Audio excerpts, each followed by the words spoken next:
साथ मौजूद है, किसी तारफ के मोहताज नहीं जनाब खुर्शीद महमूद कसूरी साहब, साबिक खारजा हैं, कानूनदान हैं, दानिशवर हैं और आलमी अमूर पर गहरी निगाह रखते हैं।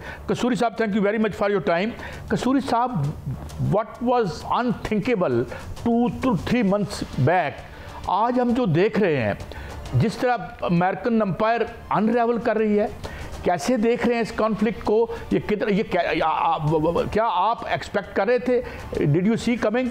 तो ये क्या है, पहले तो एक्सप्लेन करें और फिर हमें ये भी गाइड करेंगे कि हालात किस तरफ जा रहे हैं।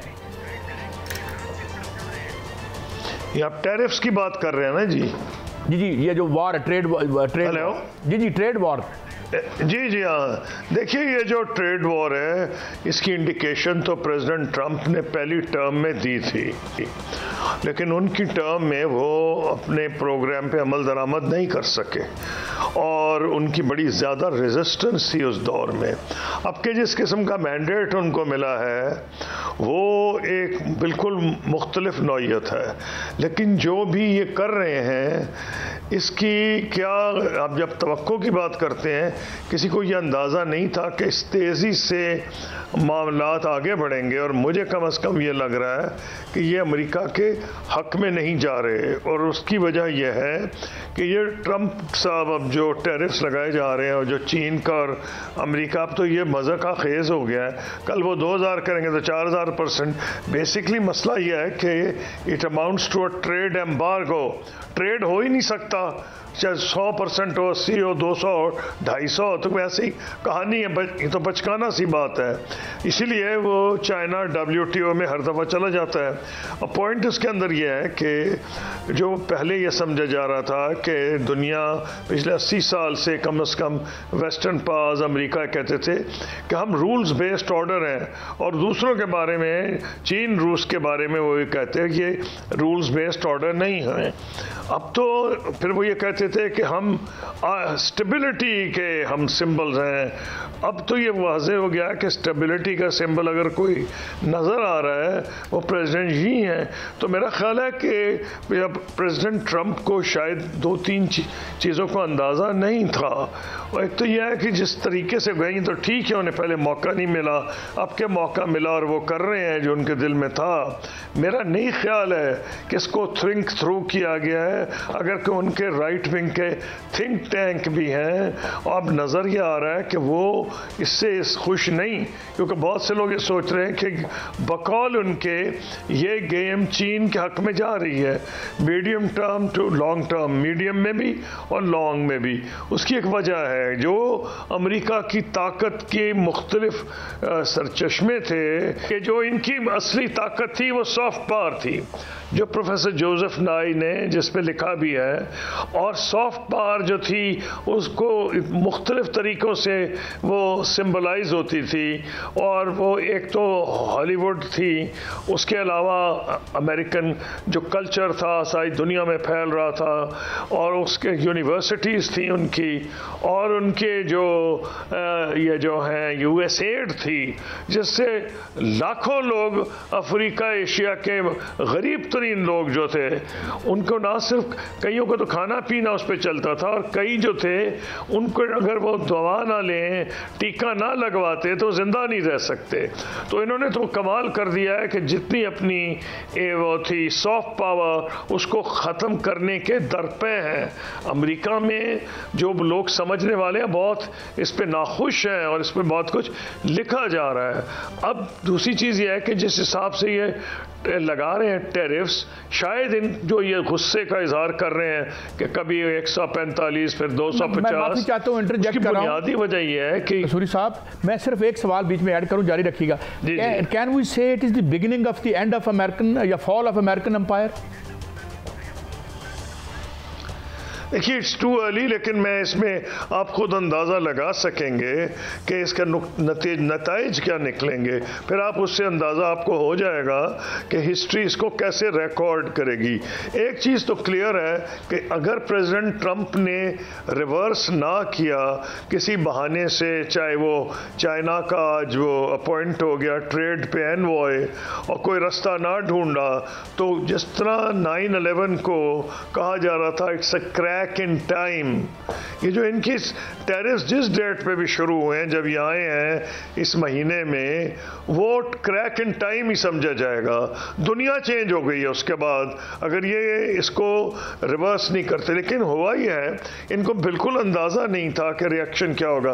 पहला तो जिस तरीके से मार्केटें गिरी हैं, बशमूल वॉल स्ट्रीट जो अमेरिका की मार्केट है, उसको इनको धक्का लगा। फिर उन्होंने ये कोशिश की बहाना साजी, और थोड़ी बहुत तकलीफ होती है, वॉल स्टॉक मार्केट्स ठीक हो जाएंगी।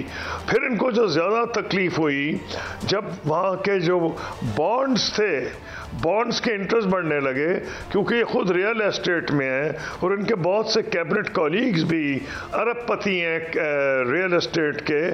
तो इकोनॉमिस्ट ने उस वक्त ये लिखा था कि इनको बहुत जल्दी समझ आ गई कि जी ये जो मामला है तो हाथ से निकल जाएगा, क्योंकि जब पूरी की रियल एस्टेट की बिजनेस कोलैप्स कर जाएगी, हाउसिंग के जो कर्जे लिए होते हैं लोगों ने, मॉर्गेजेस ली होती हैं, उनके रेट्स बढ़ जाएंगे।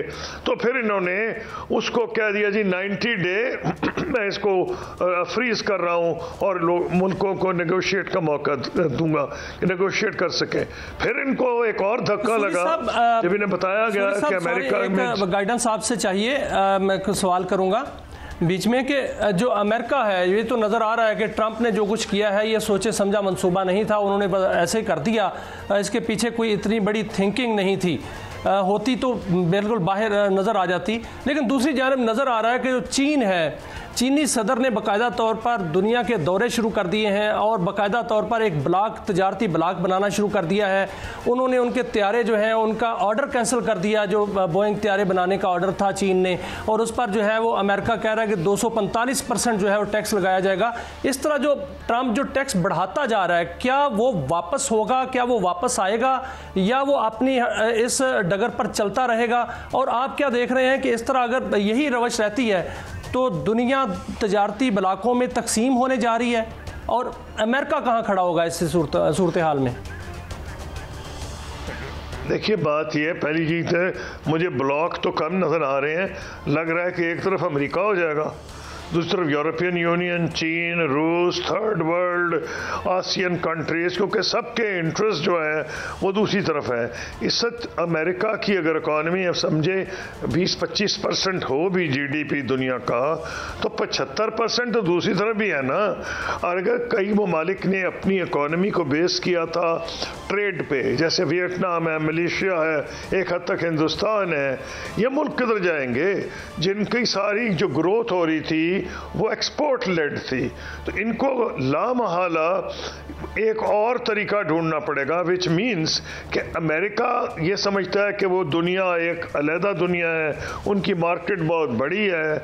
मेरे ख्याल में वो खाम ख्याली का शिकार है। मार्केट तो वाकई बहुत बड़ी है, ताकत उनकी बहुत ज़्यादा है, इकोनॉमिक और मिलिट्री।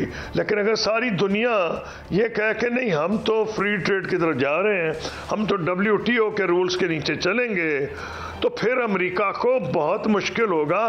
फिर ब्लॉक मुझे तो कोई नहीं नजर आता, ना उनका कोई हमसाया है कनाडा, ना मैक्सिको, ना उनके हलीफ हैं यूरोपियन यूनियन, तो फिर किसके साथ ब्लॉक बनाएंगे? हाई का शिकार हो रहा है। जी हाँ, जा इस वक्त यही रहा है, और ये पहली दफ़ा नहीं हुआ इनकी हिस्ट्री में, और कई मरतबा ऐसे हुआ है कि ये आइसोलेशन में चले जाते हैं। वर्ल्ड वॉर 1 में प्रेसिडेंट विल्सन इनके बहुत वो आइडियलिस्टिक प्रेसिडेंट थे और उनकी ख्वाहिश थी कि वो आइडियलिज्म पे नई दुनिया कायम करें, लेकिन उनकी अपनी सेनेट ने फर्स्ट वर्ल्ड वॉर के बाद उनका साथ छोड़ दिया था। तो अमेरिका में कई दफ़ा ऐसे दौर आते हैं कि वो आइसोलेशन का शिकार होता है, क्योंकि इस खाम ख्याली का वो शिकार हो जाता है कि हम इतनी बड़ी दुनिया है। अगर वो अमेरिका का नक्शा देखें तो एक एंड से दूसरे एंड नज़र ही नहीं कुछ आता, कई टाइम जोन्स हैं, फिर वो समझते हैं हर चीज़ प्रोड्यूस करते हैं। लेकिन अब जो दुनिया है और पहले की दुनिया में एक फ़र्क है। आज से 30 साल पहले शायद जो अमेरिका के बगैर बाकी दुनिया चल नहीं सकती थी, अब बाकी दुनिया को 75% GDP का हो गया है, और बहुत सी ऐसी टेक्नोलॉजी जिसका अमेरिका पे दारोमदार था, वो दूसरे मुल्कों ने बहुत तरक्की की है। माफी चाहता हूं कसूरी साहब, चाइना ने एक इकोनॉमिक, ये सवाल तो इकोनॉमिक्स का है related to politics. Do you think कि जो रिजर्व करेंसी का डॉलर का था, जिसकी वजह से इनकी हेजमनी थी, क्या they might lose it in the wake of new जो सिस्टम आया है स्विफ्ट के मुकाबले में चाइना का? देखिए, जो डॉलर बेस्ड इकोनॉमी थी ऑलरेडी, क्योंकि ये बहुत से मुल्कों पे सैंक्शंस लगा रहे थे, तो दुनिया ऑलरेडी ये सोचने पे मजबूर हो गई थी कि कोई ऐसा सिस्टम बनाएं जिसमें उनके रिजर्व्स करेंसीज बच जाएं। इसलिए वो कई लोग तो आ रहे थे कमोडिटी ट्रेडिंग पे, यानी कि वो ऑलमोस्ट लाइक बार्टर टाइप वो कह रहे थे, फिर अपनी करेंसीज के अंदर वो ट्रेड करना चाह रहे थे। तो आहिस्ता आहिस्ता दुनिया डॉलर की तरफ से हट रही थी। लेकिन डॉलर में सबसे बड़ा अमेरिका को जो एडवांटेज था, और वो ये था कि अमेरिका खुद जब चाहे डॉलर प्रिंट कर सकता है। हम रुपया प्रिंट नहीं कर सकते, हम पाउंड बरतानिया प्रिंट नहीं कर सकता, क्योंकि वो रिजर्व करेंसी डॉलर थी। मुझे लग ये रहा है कि जिस ये इररिस्पॉन्सिबिलिटी का इजहार हो रहा है, इसमें जो दुनिया की एफर्ट थी पहले ब्रिक्स के जरिए, और बहुत से तरीकाकार थे कि वो डॉलर से निकले, वो एफर्ट अब तेज हो जाएगी।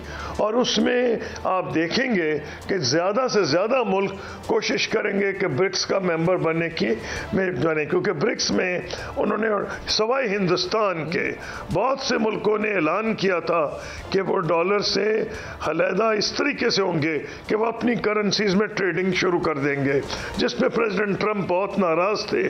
और उन्होंने कहा कि अगर ब्रिक्स ने ये किया तो मैं 100% लगाऊंगा। भाई 100% की क्या अहमियत है जब आपने 250% वैसे ही लगा दिया है।